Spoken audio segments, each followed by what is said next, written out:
Hi, Hannah family. Welcome back. I've got a good collection of stories for you this week. One of the stories, well, at least one of the stories, is very reminiscent of some of my own experiences. So sit back and enjoy the show. Story 1. Mommy. My mother passed away very suddenly. My parents were snowbirds. They lived in Arizona from October to April every year. The fall prior to my mother's death, my sister and her husband were building a new house. They had sold their home and had to move before their new house was complete. When my parents went to Arizona, they moved into their house until their new house was finished. When my parents returned in April, and after my sister had already moved into her new house, my sister could not find a photo album of one of her little girls.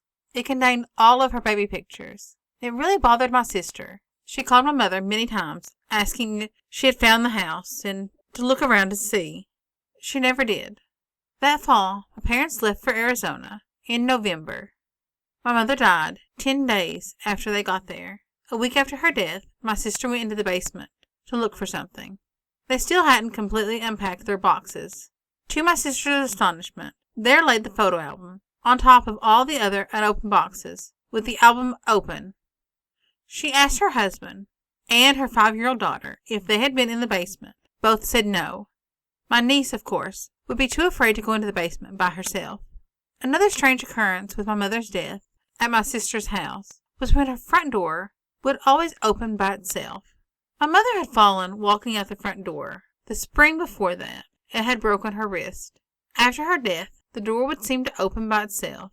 My mother was very close to her sister-in-law that lived next door to her. The summer before my mother died, she gave her a music box that would only play when you would wind up the knob on the bottom. The day my mother died, my aunt was alone at home. All of a sudden, the music box started playing. She thought that was odd, and then the phone rang.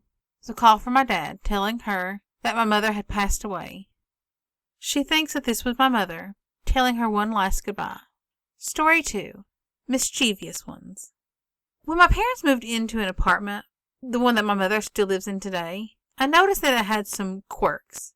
The apartment had some mischievous occupants. I'll call them gremlins. They tend to take items from time to time and then relocate them. One day, my mother left $20 in her front pocket of her jeans. She realized sometime later that she needed to run to the store, so she went back to her room to get the money. After a few minutes, she called out to me, saying that she needed my help.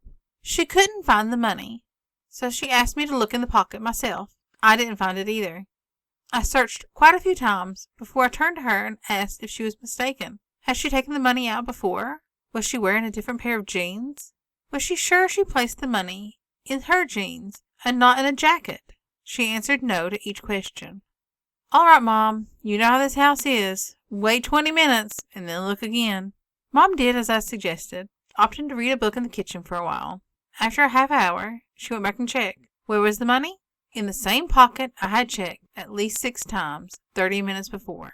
She is not the only victim of these little practical jokers. One night, my best friends came over for a chit-chat. Sometime later, I felt I needed a smoke. Unfortunately, being a college student, neatness was not my forte. My coffee table was cluttered with everything from magazines to jewelry. So, knowing I'd put my pack on this mountain of stuff, I continued to talk while I searched for it. Frustrated after a few minutes, I pleaded with my friends to help me take everything off the table so I could find my pack of cigarettes. We shook out magazines, we cleared off the table, even threw some stuff out, but the pack was simply not there. Oh well, I figured I'd just grab a cigarette for my mom, so we straightened the table and continued to talk. After some time, while puffing and chit-chatting away, I managed to look at the table, which of course was right in front of me. And what was there? My pack of cigarettes, nestled between the pages of a magazine. I said, "Oh guys, you're never going to believe this," and picked up the pack.